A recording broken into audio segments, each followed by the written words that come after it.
الحمدللہ رب العالمین والصلاة والسلام علی سید الانبیاء والمرسلین اما بعد فاعوذ باللہ من الشیطان الرجیم بسم اللہ الرحمن الرحیم الصلاة والسلام علیک یا رسول اللہ وعلی آلک واصحابک یا حبیب اللہ الصلاة والسلام علیک یا نبی اللہ وعلی آلک واصحابک یا نور اللہ۔ میٹھے میٹھے اسلامی بھائیوں، درود پاک پڑھنے کے بے شمار فضائل و برکات ہیں۔ مصطفیٰ جان رحمت شمع بزم ہدایت صلی اللہ تعالی علیہ وسلم کا فرمان عالی شان ہے کہ جو کوئی شخص مجھ پر ایک بار درود پاک پڑھتا ہے، اللہ تعالیٰ اس پر 10 رحمتیں نازل فرماتا ہے، اس کے 10 گناہوں کو مٹا دیتا ہے اور اس کے 10 درجات کو بلند فرماتا ہے۔ سبحان اللہ، ایک درود پاک پر اتنی برکتیں ہیں، تو جو کثرت سے درود پاک پڑھتے ہیں ان کو کتنی برکتیں نصیب ہوتی ہوں گی۔ تو ہم سب کو مل کر کثرت کے ساتھ درود پاک پڑھنے ہیں۔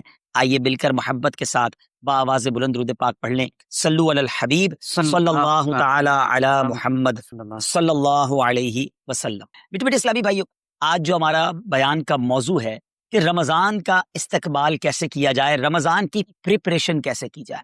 دیکھیں، ہمارے گھر پہ جب کوئی مہمان آتا ہے ہم اس کی تیاری کرتے ہیں، اس کے لیے ہم ایک اچھی یوں سمجھیے کہ پریپریشن کرتے ہیں، اور جیسا مہمان ویسی تیاری۔ جس کے لیے دل میں زیادہ محبت ہوتی ہے اس کے لیے ہم زیادہ تیاری کرتے ہیں۔ تو اب ذرا آپ سوچئے کہ ایسا مہمان جو ہماری مغفرت کروانے آ رہا ہے، ایسا مہمان جو ہمیں بخشوانے آ رہا ہے، تو پھر ہمیں اس کے لیے کتنی کوشش کرنی چاہیے۔ تو آج یہاں پر جو ہم حاضر ہوئے ہیں، اللہ کرے کہ ہم رمضان کا صحیح معنوں میں استقبال کرنے میں کامیاب ہو جائیں۔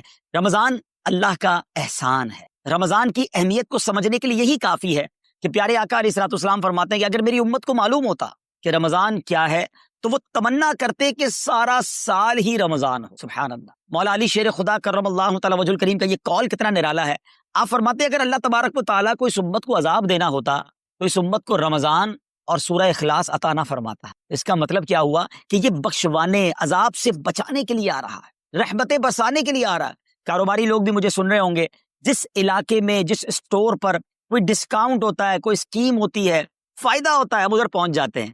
رمضان ایک ایسی اسکیم ہے، رمضان ایک ایسا بینیفٹ دیتا ہے کہ احادیث میں یہ مضمون ہے کہ فرض کا ثواب 70 گنا کر دیا جاتا ہے، نفل کا ثواب فرض کے برابر کر دیا جاتا ہے، شیطان کو بند کر دیا جاتا ہے، جہنم کو تالے لگا دی جاتے ہیں، جنت کے در کھول دیے جاتے ہیں۔ روزہ دار کے منہ سے جو اسمیل آتی ہے، جو بو آتی ہے، بعض اوقات ہم کہتے ہیں یار پیسٹ نہیں کر سکے پورا دن، منہ سے اسمیل آ رہی ہے۔ سنیے، یہ اسمیل جو ہے یہ اللہ کے نزدیک مشک کی خوشبو سے بھی زیادہ بہتر ہے۔ اللہ اللہ، ذرا آپ غور تو کیجئے، ہر سجدے پر 1500 نیکیاں دی جاتی ہیں، ہر سجدے پر سرخ یاقوت کا جنت میں ایک محل بنا دیا جاتا ہے۔ اتنی نیکیاں، پھر وہ کتنا بدنصیب ہے جو رمضان میں بھی عبادت نہ کرے، رمضان میں بھی اللہ کو راضی کرنے میں کامیاب نہ ہو۔ روزانہ افطار کے وقت 10 لاکھ گناہگار بخش دیے جائیں، اور جناب ہر جمعے کو جب رمضان میں جمعہ آئے تو ہر لمحے 10 لاکھ گناہگار بخشے جائیں، تو کروڑوں اربوں لوگوں کی بخشش گویا رمضان میں ہونی ہے۔ تو پھر ہمیں اس کی کیسی تیاری کرنی چاہیے، کتنا ثواب کمانے کے بارے میں سوچنا چاہیے۔ لیکن یہاں ایک اور بڑی امپورٹنٹ بات ہے، ایک تو رمضان میں نیکیاں کرنی ہے، دوسرا بڑا کام یہ کرنا ہے کہ ہمیں رمضان میں گناہوں سے بچنا ہے، کیونکہ عادتیں تو ساتھ ہی لگی ہوئی ہیں نا۔ شیطان بند ہے لیکن ہماری اپنی عادتیں، جس کی روز حرام دیکھنے کی عادت ہے، حرام سننے کی عادت ہے، حرام بولنے کی عادت ہے، ایسا تو نہیں ہوگا نا چاند آتے ہی سارے سوئچ آف ہو جائیں گے، وہ عادتیں ساتھ ہی چل رہی ہوتی ہیں۔ غور کیجئے کہ رمضان میں جو گناہ کرتا ہے نا، اس کا عذاب بھی بڑھ جاتا ہے، اس کی پنشمنٹ بھی بڑھ جاتی ہے۔ یہ ایسے ہی ہے کہ کوئی مسجد کے اندر آ کے گناہ کرے، آپ کہیں گے نا یار خدا کا خوف کرو، مسجد میں ایسا کام کر رہے ہو۔ کوئی مکہ شریف حرم میں اندر جا کر گناہ کرے تو کتنا شدید ہو جائے گا وہ۔ تو رمضان جب اتنا مقدس مہینہ ہے، اس میں گناہ کرنا، اس کی پنشمنٹ بھی زیادہ ہے۔ ایک بار مولا علی شیر خدا کرم اللہ تعالی وجہ الکریم نے ایک قبر والے کا حال دیکھا، اور دیکھا اس قبر والے پر عذاب ہو رہا ہے، اور وہ چلانے لگا، عرض کرنے لگا، اے علی میری مدد فرمائیے، اللہ کی بارگاہ میں سفارش کیجیے۔ مولا علی شیر خدا نے ہاتھ اٹھائے کہ اے مولا اسے بخش دے۔ ارشاد ہوا اے علی اس کی سفارش نہ کریں۔ عرض کی مولا وجہ کیا ہے؟ ارشاد فرمائے رمضان کے روزے تو رکھتا تھا مگر رات گناہوں سے باز نہیں آتا۔ روزے رکھ کر گناہ کرنے والے کو اتنا عذاب، تو جو روزے ہی نہ رکھے، ایسے بھی لوگ ہیں جو رمضان میں روزے نہیں رکھتے۔ پلیز اس کو ایزی نہ لیں، ہمیں نہیں معلوم، پتہ نہیں اگلا رمضان پھر نصیب ہوگا کہ نہیں۔ پچھلے رمضان میں کتنے لوگ تھے جو ہمارے ساتھ تھے، اس رمضان میں نہیں ہے، اور اللہ پہلے تو ہم یہ دعا کرتے ہیں اللہ ہمیں یہ رمضان بھی عطا کر دے۔ زندگی کا کیا بھروسہ، دنیا کی جو کیفیت آپ کے سامنے ہے، کبھی بھی جا سکتے ہیں۔ تو پھر اس رمضان کو تو سمجھ لیں بس ایک موقع بنا دیں، لائف چینجنگ ایکسپیرینس بنا دیں، بس اس میں عبادت کریں، خوب سجدے کرنے ہیں، اس میں روزے رکھنے ہیں، اس میں تراویح پڑھنی ہے، اس میں گناہ نہیں کرنے ہیں۔ اور آئیے میں آپ کو بتاتا ہوں کہ نبی پاک صلی اللہ تعالی علیہ وسلم رمضان کیسے گزارتے تھے۔ ایک مسلمان کے لیے اس سے بہترین رول ماڈل کیا ہوگا کہ رمضان میرے آقا کیسے گزارتے۔ تو مختلف احادیث کا جو سمری ہے وہ یہ ہے کہ نبی پاک علیہ الصلوۃ والسلام عبادت میں کمر بستہ ہو جاتے، بستر پر کم تشریف لاتے۔ بی بی عائشہ فرماتی ہیں کہ نبی پاک کے چہرے کا رنگ بدل جاتا تھا، متغیر ہو جاتا۔ کیوں؟ نبی پاک پر خوف خدا طاری ہوتا، آپ گر گڑاتے، آپ رات بھر التجائیں کرتے، میرے آقا رو رو کر دعاؤں میں رمضان گزارے، چہرے کا رنگ بدل جائے۔ اور یہاں کچھ لوگ تو وہ ہیں کہ جن کا وزن ہی بڑھ جاتا ہے رمضان میں، اتنا کھانا کھانا ہے، سحری میں زیادہ کھانا ہے کہ سارا دن بھوکا رہنا ہے، افطار میں اس لیے زیادہ کھانا ہے کہ پورا دن بھوکا رہے تھے، پھر رات کو 2-3 بار مزید کھانا ہے کیونکہ کل روزہ رکھنا ہے۔ رمضان فوڈ فیسٹیول نہیں ہے، رمضان عبادت کے لیے آیا۔ لوگ تیاری کر رہے ہوں گے بھی رمضان کی، وہ کیا کر رہے ہوں گے کہ افطار میں کیا پکانا ہے، سحری میں کیا پکانا ہے، کون سا آئٹم شارٹ ہے۔ نہیں میرے بھی، یہ جو بھوک کا احساس ہے نا روزے میں، اس کی حکمت علماء نے بیان کی ہے کہ بھوک غربت کا احساس دلاتی ہے، فقیری کا احساس دلاتی ہے، بندے کا غرور تکبر بیٹھ جاتا ہے، کتنے نقاہت میں آ جاتے ہیں ہم، ہمت ہی نہیں ہوتی کوئی کام کرنے کی۔ تو یہ احساس دلاتی ہے کہ تیری اوقات کیا ہے، غریب کیسے زندگی گزارتا ہے، فقیر کیسے زندگی گزارتا ہے۔ لیکن کچھ لوگ وہ ہیں جن کو بھوک نہیں لگتی کیونکہ وہ اتنا کھا لیتے ہیں یا پھر سوتے ہی رہتے ہیں۔ روزے کی حکمت یہ نہیں ہے، نبی پاک آنسو بہاتے، آقا کا چہرے کا رنگ بدل جاتا۔ اور پھر بتایا کہ رمضان میں جب جبریل امین نبی پاک علیہ الصلوۃ والسلام کے پاس آتے تو آقا علیہ الصلوۃ والسلام ان کے ساتھ قرآن پاک کا دور فرماتے۔ اور پھر ایک اور نبی پاک کا خوبصورت انداز کہ پیارے آقا ویسے تو سب سے بڑھ کر سخی ہیں، مگر جب رمضان آتا تو نبی پاک کا دریائے سخاوت ایسے بہتا تھا جیسے تیز آندھی، بلکہ اس سے بھی زیادہ۔ اللہ یہ 3-4 چیزیں آپ نے میں نے پکڑ لینی ہے۔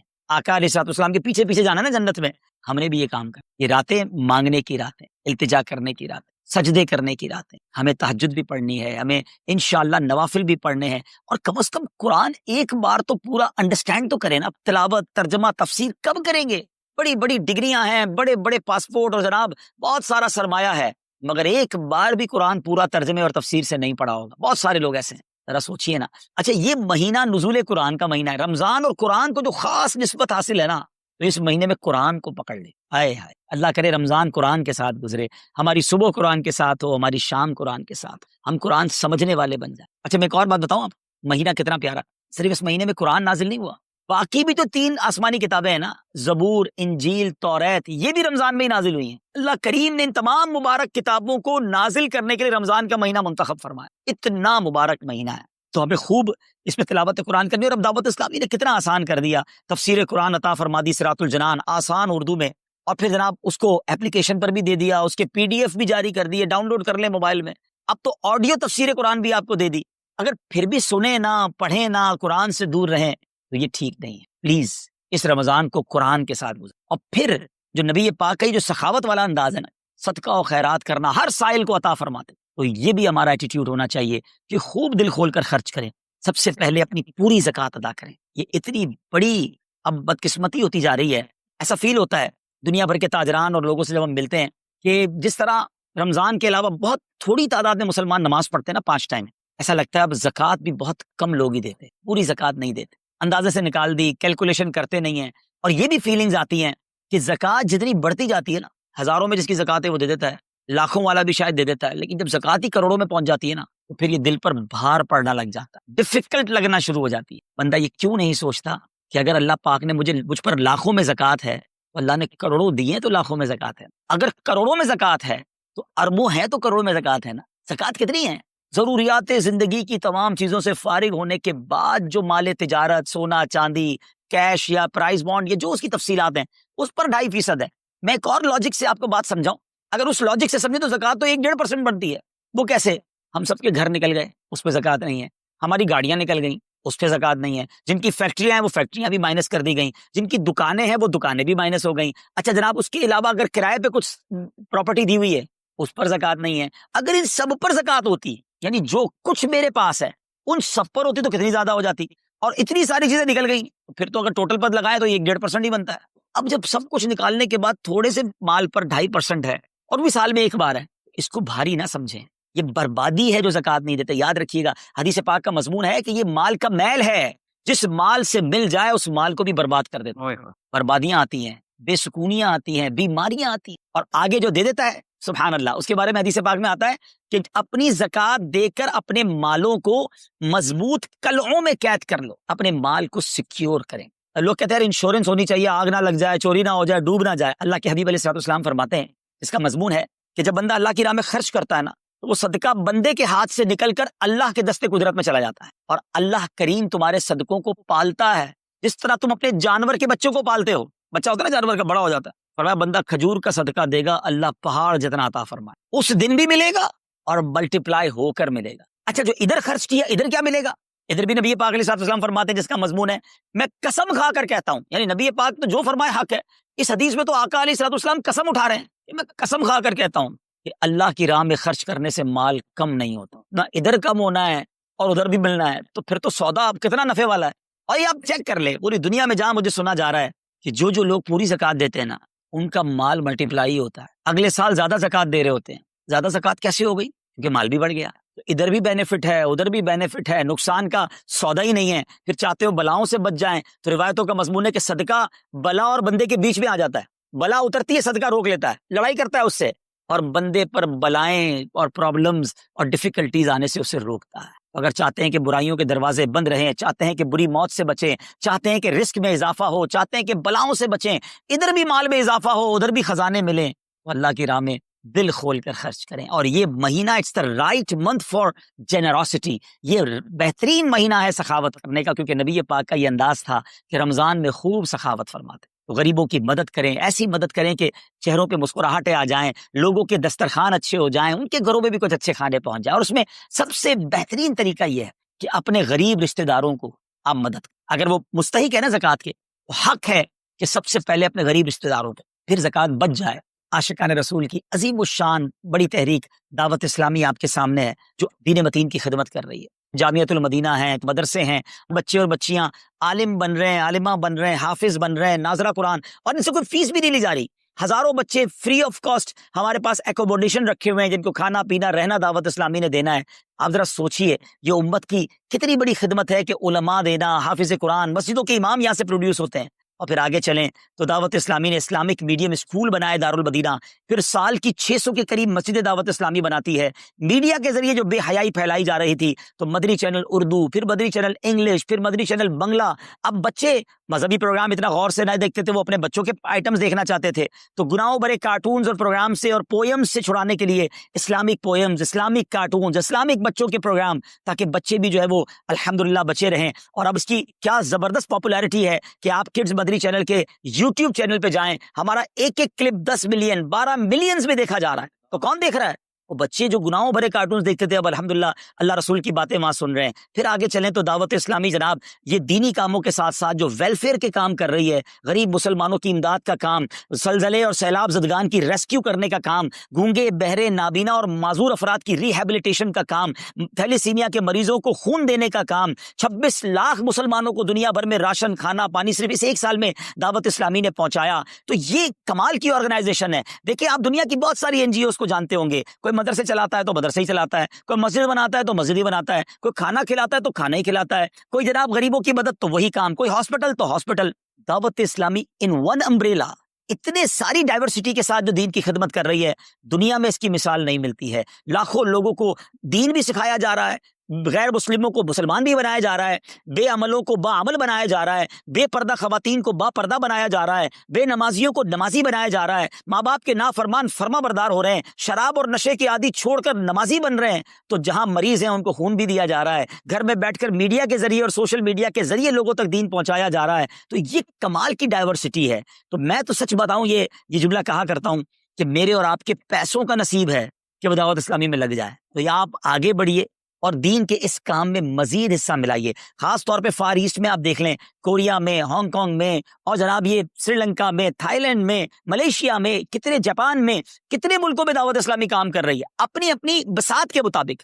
اور لیکن ابھی مزید ادارے بنانے، ہمیں ان ملکوں میں بھی بنانے، ان ملکوں میں بھی آگے بڑھنا ہے۔ تو اگر آپ بھی چاہتے ہیں کہ میرے آقا کے عشق کا پیغام، سنت رسول کا پیغام، مسلک اعلیٰ حضرت کا پیغام، نبی پاک کے دین کا پیغام پوری دنیا میں پھیلے، تو وی ہیو ٹو سپورٹ دعوت اسلام، نہ صرف فائنینشلی، پریکٹیکلی بھی۔ ہمیں آپ بھی چاہیے، خود حصہ ملائیں نا۔ سیدنا عثمان غنی رضی اللہ تعالیٰ عنہ نے صرف مال نہیں دیا تھا، آپ پریکٹیکلی بھی نبی پاک کے ساتھ شریک ہوتے تھے نا۔ تو آپ اپنے عطیات بھی دیں، اور دنیا کے جن ملکوں میں آپ مجھے سن رہے ہیں وہ دعوت اسلامی والوں کے دستوں بازو بنے۔ کمزوری کہاں نہیں ہوتی، ہاں ہمارے گھر میں کمزوری ہوتی ہے، ہم سب مل کر کام کریں گے تو کمزوریاں بھی دور ہوں گی اور ترقی آ جائے گی، اور ہمیں اس کا ثواب بھی ملے گا۔ تو آج میں دنیا بھر میں جہاں مجھے دیکھ رہے ہیں، پلیز اچھی نیتیں کریں۔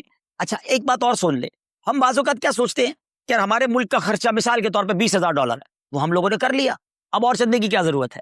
دعوت اسلامی کسی ایک ملک کی نہیں ہے، انٹرنیشنل دعوت اسلامی کے لیے سوچیں. دنیا میں جہاں بھی دین کا کام ہو رہا ہے وہ میرا ہے. یہ میں اپنے ملک اور اپنی سٹی کے بارے میں سوچوں گا تو شاید میں بڑا کام نہ کر سکوں. آپ کو تو موقع مل رہا ہے انٹرنیشنلی مدنی کاموں میں اپنا حصہ ملائیں.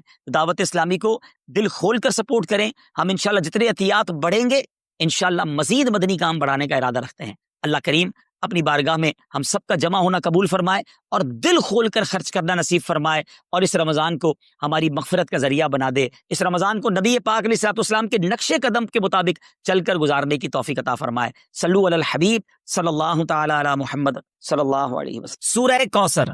سورہ کوثر کا تعارف. مقام نزول. علامہ علی بن محمد خازن رحمۃ اللہ تعالی علیہ فرماتے ہیں سورہ کوثر جمہور مفسرین کے نزدیک مکیہ ہے اور بعض مفسرین کے نزدیک مدنیہ ہے. آیات، کلمات اور حروف کی تعداد. اس صورت میں 1 رکوع، 3 آیتیں، 10 کلمے اور 42 حروف ہیں. کوثر نام رکھنے کی وجہ، کوثر سے دنیا اور آخرت کی بے شمار خوبیاں مراد ہیں اور جنت کی ایک نہر کا نام بھی کوثر ہے. اس صورت کی پہلی آیت میں یہ لفظ موجود ہے. اس مناسبت سے اسے سورہ کوثر کہتے ہیں. سورہ کوثر کے مضامین. اس صورت کا مرکزی مضمون یہ ہے کہ اس میں اللہ تعالیٰ نے اپنے حبیب صلی اللہ تعالی علیہ وآلہ وسلم کی مدحت بیان فرمائی ہے اور اس میں یہ مضامین بیان ہوئے ہیں. نمبر 1، اس کی پہلی آیت میں اللہ تعالیٰ کے اس فضل و احسان کا بیان ہے جو اس نے اپنے حبیب صلی اللہ تعالی علیہ وسلم پر فرمایا. نمبر 2، دوسری آیت میں نبی کریم صلی اللہ تعالی علیہ وسلم سے فرمایا گیا کہ اللہ تعالیٰ کے فضل و احسان کے شکریے میں نماز پڑھتے رہیں اور قربانی کریں. نمبر 3، تیسری آیت میں فرمایا گیا کہ جو اللہ تعالیٰ کے حبیب صلی اللہ تعالی علیہ وآلہ وسلم کا دشمن ہے وہی ہر خیر سے محروم ہے. سورہ ماعون کے ساتھ مناسبت. سورہ کوثر کی اپنے سے ما قبل سورت ماعون کے ساتھ مناسبت یہ ہے کہ سورہ ماعون میں کافروں اور منافقوں کی جو صفات بیان کی گئیں ان کے مقابلے میں سید المرسلین صلی اللہ تعالی علیہ وآلہ وسلم کے اوصاف سورہ کوثر میں بیان کیے گئے. بسم اللہ الرحمن الرحیم. ترجمہ: اللہ کے نام سے شروع جو نہایت مہربان رحمت والا ہے. اِنَّا أَعْطَيْنَاكَ الْكَوْثَرَ فَصَلِّ لِرَبِّكَ وَانْحَرْ إِنَّ شَانِئَكَ هُوَ الْأَبْتَرُ. ترجمہ: اے محبوب، بے شک ہم نے تمہیں بے شمار خوبیاں عطا فرمائیں تو تم اپنے رب کے لیے نماز پڑھو اور قربانی کرو. بے شک تمہارا دشمن ہی ہر بھلائی سے محروم ہے. اِنَّا أَعْطَيْنَاكَ الْكَوْثَرَ. اے محبوب، بے شک ہم نے تمہیں بے شمار خوبیاں عطا فرمائیں. تفسیر صراط الجنان میں ہے. کوثر کی تفسیر میں مفسرین کے مختلف اقوال ہیں. ان سب اقوال کا خلاصہ یہ ہے کہ اے محبوب، بے شک ہم نے تمہیں بے شمار خوبیاں عطا فرمائیں اور کثیر فضائل عنایت کر کے تمہیں تمام مخلوق پر افضل کیا. آپ کو حسن ظاہر بھی دیا، حسن باطن بھی عطا کیا، نسب عالی بھی، نبوت بھی، کتاب بھی، حکمت بھی، علم بھی، شفاعت بھی، حوض کوثر بھی، مقام محمود بھی، امت کی کثرت بھی، دین کے دشمنوں پر غلبہ بھی، فتوحات کی کثرت بھی اور بے شمار نعمتیں اور فضیلتیں عطا کی جن کی انتہا نہیں. آیت اِنَّا أَعْطَيْنَاكَ الْكَوْثَرَ سے حاصل ہونے والی معلومات. اس سے 5 باتیں معلوم ہوئی. نمبر 1، اللہ تعالیٰ نے اپنے حبیب صلی اللہ تعالی علیہ وآلہ وسلم کو کوثر عطا کر دی ہے، کیونکہ یہاں یہ نہیں فرمایا گیا کہ ہم آپ کو کوثر عطا کریں گے، بلکہ یہ فرمایا کہ بے شک ہم نے آپ کو کوثر عطا کر دی. نمبر 2، اللہ تعالیٰ کی اپنے حبیب صلی اللہ تعالی علیہ وآلہ وسلم پر یہ عطا ان کے نبی اور رسول ہونے کی وجہ سے نہیں بلکہ آپ علیہ الصلوۃ والسلام کی ذات کی وجہ سے ہے، جو شان محبوبیت کی صورت ہے، کیونکہ یہاں یہ فرمایا ہم نے آپ کو عطا فرمائی. یہ نہیں فرمایا کہ اعطینا الرسول یا اعطینا النبی. نمبر 3، تاجدار رسالت صلی اللہ تعالی علیہ وآلہ وسلم پر یہ عطا کسی عبادت اور ریاضت کی وجہ سے نہیں ہے بلکہ ان پر یہ عطا اللہ تعالیٰ کے عظیم فضل اور احسان کی وجہ سے ہے، کیونکہ یہاں عطا کا ذکر پہلے ہوا اور عبادت کا ذکر بعد میں ہوا. نمبر 4، اللہ تعالیٰ نے آپ کو کوثر کا مالک بنا دیا ہے تو آپ جسے چاہیں جو چاہیں عطا کر سکتے ہیں. نمبر 5، سید المرسلین صلی اللہ تعالی علیہ وآلہ وسلم کی مدحت خود رب تعالیٰ فرماتا ہے. اعلیٰ حضرت امام احمد رضا خان علیہ الرحمت الرحمان فرماتے ہیں اِنَّا أَعْطَيْنَاكَ الْكَوْثَرَ. ساری کثرت پاتے یہ ہیں، ٹھنڈا ٹھنڈا، میٹھا میٹھا، پیتے ہم ہیں، پلاتے یہ ہیں. اور ایک اور جگہ فرماتے ہیں نا، اے رضا خود صاحب قرآن ہے، مداح ہے حضور، تجھ سے کب ممکن ہے پھر مدحت رسول اللہ کی۔ فصل لربك وانحر، تو تم اپنے رب کے لیے نماز پڑھو اور قربانی کرو۔ تفسیر صراط الجنان میں ہے، یعنی اے حبیب صلی اللہ تعالی علیہ وآلہ وسلم، اللہ تعالیٰ نے آپ کو دونوں جہاں کی بے شمار بھلائیاں عطا کی ہیں اور آپ کو وہ خاص رتبہ عطا کیا ہے جو آپ کے علاوہ کسی اور کو عطا نہیں کیا۔ تو آپ اپنے اس رب عز و جل کے لیے نماز پڑھتے رہیں جس نے آپ صلی اللہ تعالی علیہ وآلہ وسلم کو کوثر عطا کر کے عزت و شرافت دی، تاکہ بتوں کے پجاری ذلیل ہوں اور بتوں کے نام پر ذبح کرنے والوں کی مخالفت کرتے ہوئے اپنے رب عز و جل کے لیے اور اس کے نام پر قربانی کریں۔ اس آیت کی تفسیر میں ایک قول یہ بھی ہے کہ نماز سے نماز عید مراد ہے۔ ان شانئك هو الابتر، بے شک تمہارا دشمن ہی ہر بھلائی سے محروم ہے۔ تفسیر صراط الجنان میں ہے۔ شان نزول، جب سید المرسلین صلی اللہ تعالی علیہ وآلہ وسلم کے فرزند حضرت قاسم کا وصال ہوا تو کفار نے آپ کو ابتر یعنی نسل ختم ہو جانے والا کہا، اور یہ کہا کہ اب ان کی نسل نہیں رہی، ان کے بعد اب ان کا ذکر بھی نہ رہے گا اور یہ سب چرچا ختم ہو جائے گا۔ اس پر یہ سورہ کریمہ نازل ہوئی اور اللہ تعالیٰ نے ان کفار کا بالغ رد فرمایا، اور اس آیت میں ارشاد فرمایا کہ اے حبیب صلی اللہ تعالی علیہ وآلہ وسلم، بے شک تمہارا دشمن ہی ہر بھلائی سے محروم ہے، نہ کہ آپ، کیونکہ آپ کا سلسلہ قیامت تک جاری رہے گا، آپ کی اولاد میں بھی کثرت ہوگی اور آپ کی پیروی کرنے والوں سے دنیا بھر جائے گی۔ آپ کا ذکر ممبروں پر بلند ہوگا، قیامت تک پیدا ہونے والے عالم اور واعظ اللہ تعالیٰ کے ذکر کے ساتھ آپ کا ذکر کرتے رہیں گے، اور آخرت میں آپ کے لیے وہ کچھ ہے جس کا کوئی وصف بیان ہی نہیں کر سکتا۔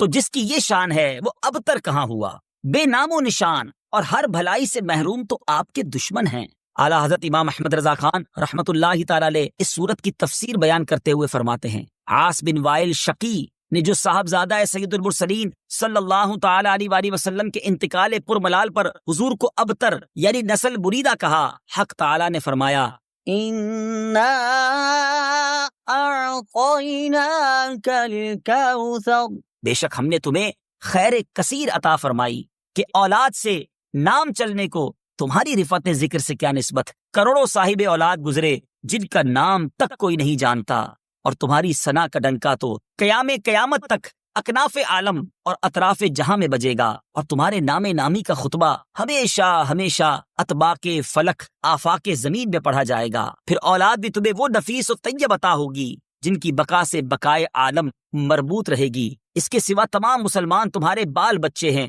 اور تم سب مہربان ان کے لیے کوئی نہیں، بلکہ حقیقت کار کو نظر کیجئے تو تمام عالم تمہاری اولاد مانوی ہے کہ تم نہ ہوتے تو کچھ بھی نہ ہوتا، اور تمہارے ہی نور سے سب کی آفرینش ہوئی۔ اسی لیے جب ابو البشر آدم تمہیں یاد کرتے تو یوں کہتے، یا ابنی صورتن و ابایا معنن، اے ظاہر میں میرے بیٹے اور حقیقت میں میرے باپ۔ پھر آخرت میں جو تمہیں ملنا ہے اس کا حال تو خدا ہی جانے، جب اس کی یہ عنایت بے غایت تم پر مبذول ہو تو تم ان اشقیاء کی زبان درازی پر کیوں ملول ہو، بلکہ فصل لربک وانحر، رب کے شکرانے میں اس کے لیے نماز پڑھو اور قربانی کرو۔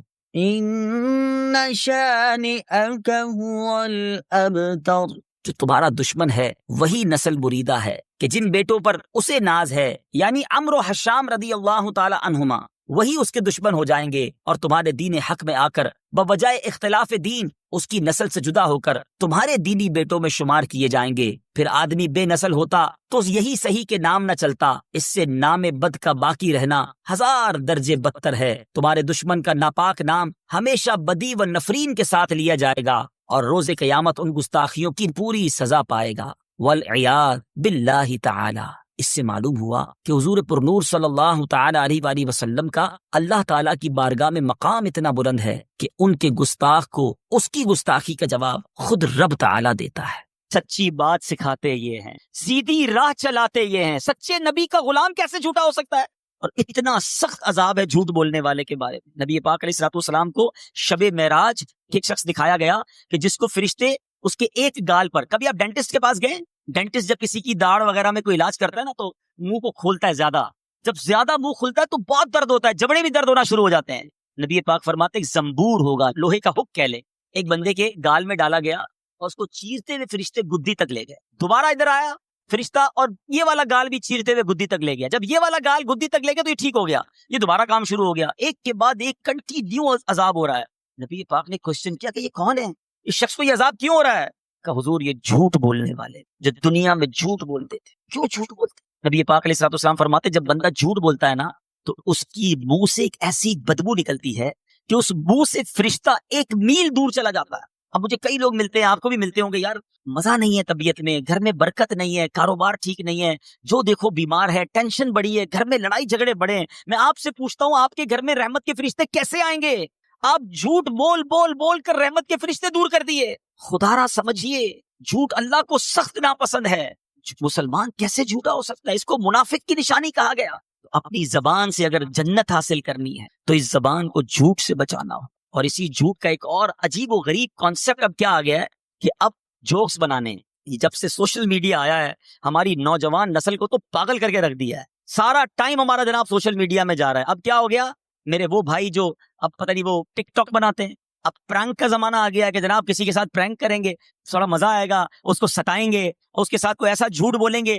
پہلے تو اپریل فول پر جھوٹ بولتے تھے، اب اس کو کنڈیم کرتے تھے، اب تو پورا سال ہی فول ہے بھائی۔ جس کو دیکھو نیا پرینک بنانا ہے، کیا بنانا ہے، فلاں کو کہیں گے تیری ماں بیمار ہو گئی، فلاں کو کہیں گے یہ مسئلہ ہو گیا، اس کے سامنے کوئی ایسی بات کریں گے جس سے وہ پریشان ہو جائے، اس کی ویڈیو بنائیں گے۔ استغفر اللہ، سوچئے آپ گناہ کی بھی ویڈیو بنا رہے ہیں اپنی کچھ چھوٹی سی ویڈیو کے لیے، جو ٹک ٹاک بناتے ہیں، جو ویڈیوز بناتے ہیں اور چاہتے ہیں میرے کچھ لائکس آ جائیں، میں ذرا تھوڑا سا پاپولر ہو جاؤں، یہ چند لائکس تمہیں مروا نہ دیں۔ آپ گناہ کی گواہی چھوڑ رہے ہیں۔ سوچو، ایک گناہ وہ تھا رات کے اندھیرے میں بندے نے کیا، اللہ جانتا ہے، وہ جانتا ہے، اور توبہ کر لے اللہ سے، وہ کریم ہے، معاف کر دے گا۔ مگر آپ اپنا گناہ کر کے ویڈیو پہ چھوڑ کے جا رہے ہیں، میں مر بھی جاؤں تب بھی لوگ دیکھتے رہیں اور مجھے قبر میں بھی گناہ ملتا رہے۔ سوچیے کیا کر رہے ہیں، یہ شیطان کدھر لے جا رہا ہے آپ کو۔ آپ کو ویڈیو بنانی ہے، سبحان اللہ، کوئی نیکی کی بات کر کے ویڈیو چھوڑ دیں، لاکھوں لوگ دیکھیں، اللہ کرے اور آپ کو روز ثواب ملتا رہے۔ میں دنیا میں نہ رہوں، لوگ میرا بیان سنیں، لوگ میری بات سنیں اور اللہ کرے عمل کرتے رہے اور مجھے قبر میں بھی ثواب کا تحفہ ملتا رہے۔ وہ لوگ جو ثواب جاریہ والی زندگی گزارتے ہیں، اللہ انہیں مبارک کرے۔ مگر سوچے وہ شخص کہ وہ ایسا گناہ کر کے جا رہا ہے کہ خود دنیا میں نہ رہے، وہ گناہ باقی رہے گا، اس پر لوگ عمل کرتے رہیں گے اور ایسا نہ ہو تمہیں قبر میں بھی عذاب ملتا رہے۔ خدا را، کدھر جا رہے ہیں ہم لوگ؟ یہ کون سی دنیا کی طرف ہم چلے گئے؟ چند لائکس کے لیے جناب میرے ویوز بڑھ جائیں، مجھے تھوڑے سے یوٹیوب یا فلاں سوشل میڈیا سے پیسے مل جائیں گے۔ حرام، جہنم میں لے جانے والا کام ہے۔ یہ جو لوگوں کو ستانے کے لیے جھوٹ بولتے ہیں نا، چند دوست مل کر کسی کی فلم چڑھاتے ہیں کہ چلو یاد رہا مل کے مزہ لیتے ہیں۔ یاد رکھو، حدیث پاک کا مضمون ہے۔ میں آپ کو خدا کی قسم ایسی حدیث سنانے جا رہا ہوں کہ جتنی بار سنانا آپ کہتے ہیں تو مذاق میں کر رہے ہیں۔ ارے اسلام تو وہ ہے جو آنکھ کے ذریعے بھی تکلیف دینے کا منع کرتا ہے۔ حدیث پاک سناتا ہوں، نبی پاک فرماتے ہیں کسی مسلمان کے لیے جائز نہیں کہ دوسرے مسلمان کی طرف آنکھ سے ایسے اشارہ کرے کہ جس سے اسے تکلیف پہنچے۔ آنکھ بھی ایسے غصے کی نظر سے بھی نہیں دیکھنا کہ وہ ڈر جائے۔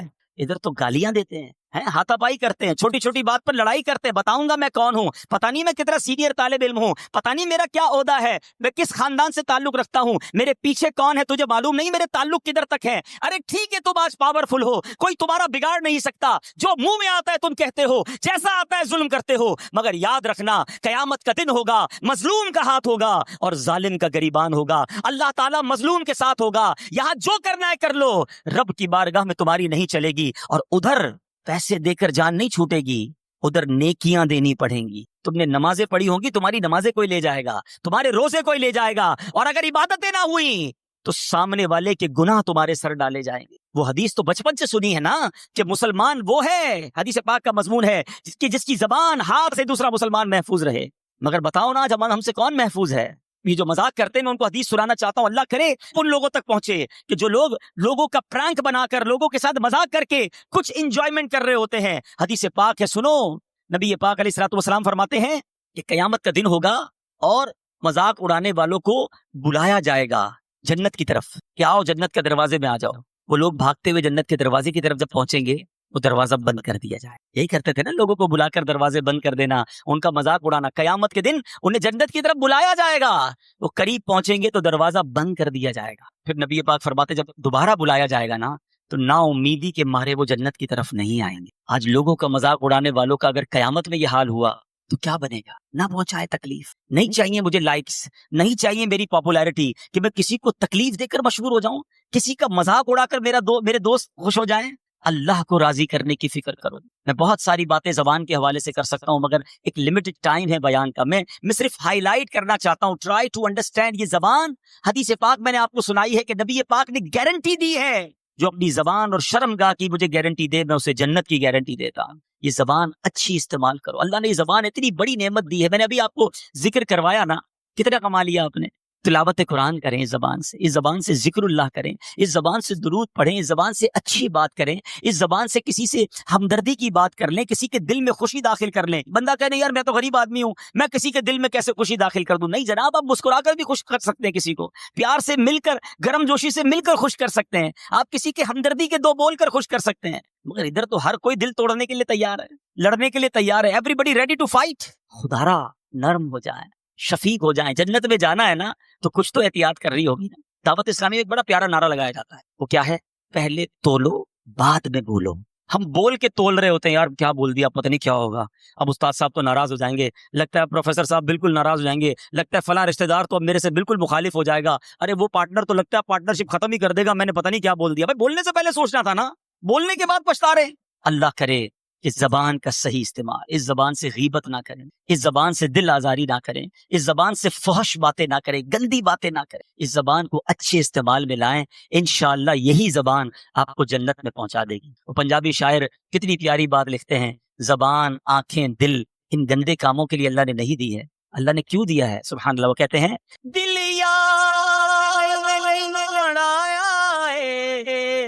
تعریف لئی زبان کی یاد لئی منایا ہے، تعریف لئی زبان اکھیاں بڑائیاں سونے دے دیدار واسطے۔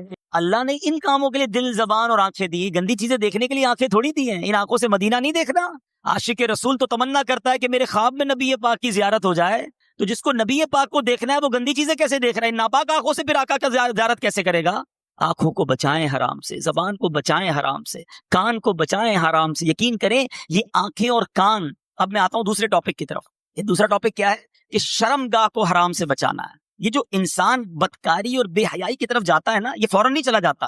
بڑی پیاری بات علماء کہتے ہیں، پہلے آنکھ بہکتی ہے، پھر دل بہکتا ہے، پھر انسان بدکاری کی طرف جاتا ہے، پھر وہ گناہ کا بڑا کام کرتا ہے۔ کہ تنہائی کے گناہ سے بچنا یہ بڑی کمال کی بات ہے، اور یہ بڑے کہتے ہیں اللہ والوں کا طریقہ ہے۔ اللہ نصیب کر دے کہ جب گناہ کا موقع ہے، کوئی نہیں دیکھ رہا، اس وقت اے کاش دل پر یہ خیال جاں گزی ہو جائے کہ رب دیکھ رہا۔ ایک بار حضرت ابراہیم بن ادم رحمۃ اللہ تعالی کی بارگاہ میں ایک شخص آیا، آ کر کہتا ہے حضور میں گناہ سے نہیں بچ پاتا۔ پلیز ذرا غور سے سنیے گا، بہت خوبصورت کیور اور پریکاشن ہے گناہوں سے بچنے کے حوالے سے اس واقعے میں۔ کہتا ہے حضور میں بچنا چاہتا ہوں، گناہ ہو ہی جاتا ہے۔ ہو سکتا ہے میرے بھائی یا نوجوان بھی ایسے ہوں کہ جو چاہتے ہیں گناہ نہ کریں مگر گناہ ہو جاتا ہے۔ حضرت ابراہیم بن ادم نے کہا اچھا ایسا کرو، گناہ کرنا چاہتے ہو؟ کہتا ہاں بچ نہیں پاتا، مجھے کرنا پڑتا ہے گناہ۔ کہ ٹھیک ہے، اب جب بھی تمہارا گناہ کرنے کا جی چاہے نا تو اللہ کا رزق کھانا چھوڑ دینا۔ حضور یہ کیسے پاسبل؟ دنیا میں جو کچھ ہے وہ اللہ نے عطا کیا، اس کے بغیر تو جی نہیں سکوں گا۔ کہا اچھا اب گناہ کرنے کا جی چاہے تو ٹھیک ہے گناہ کر لینا، مگر ایسی جگہ جا کے کرنا جہاں اللہ نہ دیکھ رہا ہو۔ کہتا ہے حضور east west north south every where جدھر بھی جاؤں گا اللہ تو دیکھ رہا ہے نا، وہ اللہ کی کائنات ہے۔ اچھا ایسا کرو، گناہ کرنا ہے نا کرو، مگر اللہ کی زمین سے، اللہ کی کائنات سے نکل کر لو۔ میں اس کی ملک اور اس کی ملکیت والی جگہ سے بھی باہر نہیں جا سکتا۔ اچھا گناہ کرنے کا جی چاہے ٹھیک ہے، کرنا چاہے تو کر لینا، مگر جب ملک الموت تمہاری روح قبض کرنے آئے نا تو ان کو منع کر دینا کہ نہیں میری روح قبض نہ کریں، میں نے ابھی توبہ کرنی ہے۔ تو کہا حضرت nobody have power to deny، کون ہے جو ملک الموت کو منع کر سکے گا کہ میری روح قبض نہ کرو؟ جو وقت ہے وہ تو آ کر رہے گا۔ فرمایا اچھا پھر ایسا کرو گناہ جتنے کرنے کر لو، مگر قیامت کے دن جب فرشتے تمہیں جہنم کی طرف لے جانے لگے نا تو ان کو منع کر دینا، یعنی میں نہیں جاتا۔ کہا حضرت یہ کس کے پاس پاور ہے؟ وہ تو گھسیٹتے ہوئے جہنم میں لے جائیں گے، وہاں تو جو حکم ہو گیا اس پر عمل ہوگا۔ اب حضرت ابراہیم بن ادم نے پہلے کہتے ہیں نا مقدمہ، ایک آپ کہتے ہیں نا پہلے جزیات جمع کیے، باقاعدہ اس کا مائنڈ سیٹ بنایا، اب اسے خوبصورت سمری بیان کی۔ فرماتے بیٹا ایک بات سنو، تم اللہ کا رزق کھانا چھوڑ نہیں سکتے، اللہ کے ملک سے باہر جا نہیں سکتے، مرنے سے پہلے ملک الموت آئے تو ان کو منع نہیں کر سکتے، جہنم کے فرشتے تمہیں عذاب کے لیے لے جائیں تو ان کو بھی روک نہیں سکتے۔ جب یہ سارے کام نہیں کر سکتے تو پھر ایک کام کر لو، گناہ کرنا ہی چھوڑ دو۔ پھر وہ بندہ زارو کتار رونے لگا اور کہتا ہے حضرت میں وعدہ کرتا ہوں آج کے بعد گناہ نہیں۔ اے میرے بھائیوں، میرے نوجوانوں، میں بہت اچھی طرح جانتا ہوں، میں آپ کی لائف گزار چکا ہوں، میں بھی اسٹوڈنٹ رہا ہوں، یہ لائف بڑی ڈیفیکلٹ ہے، شیطان اس میں بڑا حملہ کرتا ہے، نفس بڑا حملہ کرتا ہے، گناہوں کی طرف بہت کھینچتا ہے، مگر یہ ولیوں کا شیوا ہے کہ وہ جوانی میں عبادت کرے. اللہ کو بڑا پسند ہے وہ نوجوان. اللہ فرشتوں پر فخر فرماتا ہے کہ دیکھو میرا بندہ جوان ہے اور میری عبادت کر رہا. مگر آج جوان کہتا ہے جوانی تو دیوانی ہے، مزے کرنے کے دن ہیں. مولوی صاحب بوڑھا ہونے کے بعد میں اللہ اللہ ہی کروں گا، 40-50 سال کے بعد میں مسجد میں بھی چلا جاؤں گا، میں داڑھی بھی رکھ لوں گا، ابھی تو انجوائے کرنے دو. چلو آج آپ اور میں ایک ڈسکس کر لیتے ہیں. If you want to enjoy in this life, آپ چاہتے ہیں کہ ابھی مزے کرنے دے، بعد میں نے توبہ کر لینی ہے، تو ایک چھوٹی سی ڈیبیٹ آپس میں کر لیتے ہیں. چلیں جناب، آپ میں سے کون ہے اتنے بڑے ہال میں جس کے پاس یہ گارنٹی ہے کہ وہ 50 سال کا ہونے تک زندہ رہے گا؟ Anybody have guarantee? Nobody has guarantee. 50 سال زندگی مجھے ملے گی، کوئی ہے؟ نہیں ہے.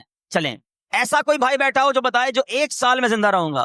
Nobody has guarantee for live for 1 year. چلو 1 ہفتہ زندہ رہنے کی گارنٹی ہے، کل صبح تک زندہ رہنے کی گارنٹی ہے. سمجھدار لوگ ہیں، میری بات آپ فالو کر رہے ہیں. اٹ مینز آگاہ اپنی موت سے کوئی بشر نہیں، سامان 100 برس کا ہے، پل کی خبر نہیں. آپ کہتے ہیں میں بوڑھا ہو کے توبہ کر لوں گا. ارے آج دنیا سے میں جا سکتا ہوں، اور آج چلا گیا تو اللہ کو کیا جواب دوں گا؟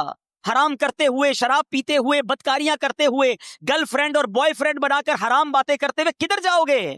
قبر میں کیا جواب دو گے؟ دیکھیں یہ دنیا تھوڑی ہے. میں نے آپ کو جنت کا ریوارڈ بتایا ہے، وہاں نہ ختم ہونے والی نعمتیں ہیں. دنیا کی ایکسپائری ڈیٹ ہے. We have to go from this world. ہم سب نے دنیا سے جانا ہے، مگر جنت میں جو چلا گیا اسے موت نہیں آنی ہے.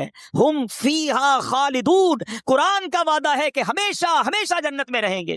تو کیوں نہ میں اس ریوارڈ کی تیاری کروں؟ یہاں نفس کہے گا تھوڑی دوستی کر لے، نفس کہے گا تھوڑی بری چیزیں دیکھ لے، انٹرنیٹ پر نئی فلم آئی ہے، فلاں جگہ کانسرٹ ہو رہا ہے، ارے سارے دوست نشہ کر رہے ہیں، تو بھی تھوڑے سے سپ لگا لے. آج اپنے آپ کو روکنا ہے. مجھے دنیا کی گندی شراب نہیں پینی، مجھے جنت کی پاکیزہ شراب پینی ہے. مجھے دنیا کی بے حیائی نہیں کرنی، گندی عورتوں اور لڑکیوں کی طرف نہیں جانا ہے. میری بہنیں اگر سن رہی ہیں وہ نیت کریں کہ ہم پردہ کریں گے، ہم بوائے فرینڈ کی طرف نہیں جائیں گے. انشاءاللہ ہم جنت کی نعمتیں حاصل کریں گے، جنت کا گھر حاصل کریں گے. یہ تھوڑی سی زندگی صبر سے گزار لو، تھوڑی سی زندگی توبہ کر لو. آج تھوڑی دیر ہال فل ہو گیا ہے، مجھے بھی پسینہ آ رہا ہے، آپ کو بھی گرمی لگ رہی ہوگی، مگر مجھے بتائیے قیامت کے دن گرمی کیسی ہوگی؟ جب 50,000 سال کا دن ہوگا، سورج 1.25 میل پر ہوگا، زمین تانبے کی ہوگی، دیر از نو شیڈو. اللہ کے عرش کے سوا پوری قیامت کے دن کوئی سایہ نہ ہوگا. سبحان اللہ. نبی پاک فرماتے ہیں جس دن اللہ کے عرش کے سوا کوئی سایہ نہ ہوگا، چند خوش نصیب ایسے ہوں گے جنہیں اللہ کے عرش کا سایہ نصیب کیا جائے گا. ان 7 قسم کے لوگوں میں ایک قسم وہ ہے کہ وہ نوجوان جس کی جوانی عبادت میں گزری، قیامت کے دن اللہ کے عرش کا سایہ نصیب ہوگا. پلیز اپنی جوانی کو بچا لو. ایک بزرگ تھے، 100 سال عمر ہو گئی، ان کی آنکھیں بھی صحیح، ان کے دانت بھی صحیح، ان کی سماعت بھی صحیح، ایوری تھنگ پرفیکٹ، جوان. لوگوں نے کہا حضور 100 سال میں تو بندہ بستر سے لگ جاتا ہے، your every part of the body is perfect, یہ کیسے پاسبل ہے؟ کمال کا جواب دیا. کہتے ہیں میں نے جوانی میں اپنے in part of the body کو اللہ کی نافرمانی میں صرف نہیں کیا، بڑھاپے میں اللہ تعالیٰ نے میرے نازا کو سلامت کر رکھا ہے. آپ اچھا بڑھاپا گزارنا چاہتے ہیں نا، تو پاکیزہ جوانی گزاریے، خدا را اپنے آپ کو بچائیے. اپنی شرمگاہ کی حفاظت کیسے ہوگی؟ جب آپ حرام دیکھنا بند کریں گے. سرما لگاتے ہوں گے آپ، ٹھیک ہے نا؟ سرما لگاتے وقت ہاتھ کانپتا ہے کہ یار تھوڑا سا احتیاط سے لگانا ہے، کہیں آنکھ میں سلائی نہ لگ جائے. اتنی نازک ہے میری اور آپ کی آنکھیں. موٹر سائیکل پر تو جاتے ہیں، کبھی کبھی کچرا آنکھ میں آ جائے، لال ہو جاتی، سرخ ہو جاتی آنکھ. ٹرائی ٹو انڈرسٹینڈ، اتنی نازک آنکھیں ہیں، اور ان آنکھوں کو جو حرام سے فل کر رہا ہے، روزانہ انٹرنیٹ پر نہ جانے کیا کیا دیکھ رہا ہے. حدیث پاک کا مضمون ہے جو اپنی آنکھوں کو حرام سے بھرتا ہے، قیامت کے دن ان کی آنکھوں میں جہنم کی آگ ڈالی جائے گی. کیسے برداشت کریں؟ ہم بہت کمزور ہیں میرے بھائیوں. خدا را توبہ کریں، اور ہم اللہ سے دعا کرتے ہیں کہ مولا کمزور ہیں، گناہ گار ہیں، بڑی خطائیں ہو گئی ہیں، مالک تیرے دربار میں حاضر ہو گئے ہیں. اللہ پچھلے گناہ معاف کر دے اور اگلی زندگی اچھی عطا کر دے، ہمیں نیک بنا دے. ہم آ جاتے ہیں شیطان کے واروں میں، کمزور ہیں. مالک تو طاقتور ہے، ہماری مدد کر، ہمیں حرام دیکھنے سے بچا، ہمیں حرام سننے سے بچا، ہمیں حرام بولنے سے بچا، ہمیں اپنی اعضاء کو حرام کاریوں سے بچانا نصیب فرما.